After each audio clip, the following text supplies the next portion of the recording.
Mungkin supaya tidak berpanjang waktu, kami langsung saja ingin menyampaikan materi yang mana tema kita pada bulan ini kan terkait resiko ya, manajemen resiko.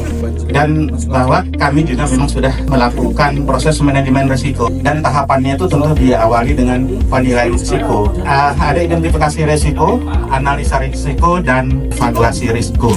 Mengevaluasi bahwa divisi pemasaran memiliki 3 top risk, yaitu pertama adalah fluktuasi harga, kedua adalah penjualan ospek, dan yang ketiga adalah overdue interest.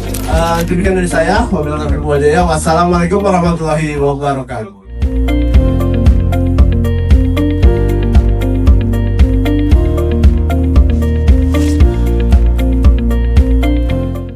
Halo Sobat Entrepreneurs, kembali bersama saya lagi, Muhammad Damar Damanik dari Divisi Investasi Tanaman dan Teknik Pengolahan. Kali ini saya akan membahas tentang lesson learned dari kegiatan Culture Booster yang dilaksanakan pada tanggal 19 Desember kemarin, yang dibawakan oleh Divisi Pemasaran dengan tema Risk Culture.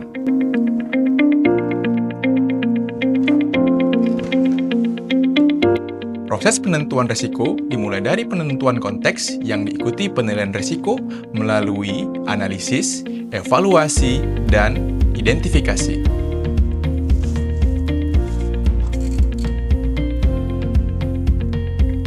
Semua proses ini didukung oleh pemantauan berkas, pelaporan, dan komunikasi yang berkelanjutan.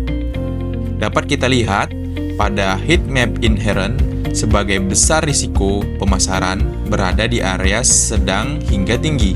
Namun, setelah langkah mitigasi dilakukan, heat map residual menunjukkan pergeseran ke arah rendah hingga sedang.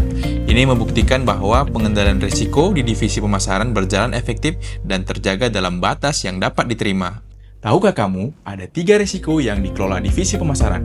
Yang pertama adalah fluktuasi harga, yang kedua adalah penjualan yang outspec, dan yang ketiga adalah overdue interest. 1. Fluktuasi harga.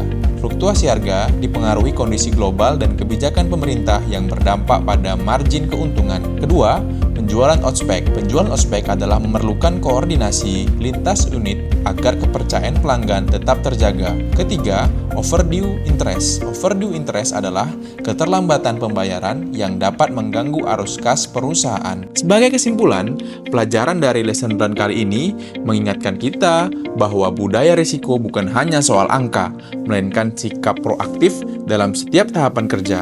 Dengan memahami mitigasi yang tepat, kita dapat memastikan keberlanjutan investasi dan efisiensi pengelolaan demi masa depan perusahaan yang lebih tangguh. Demikianlah penyampaian lesson learned dari Divisi Investasi Tanaman. Salam Entrepreneurs.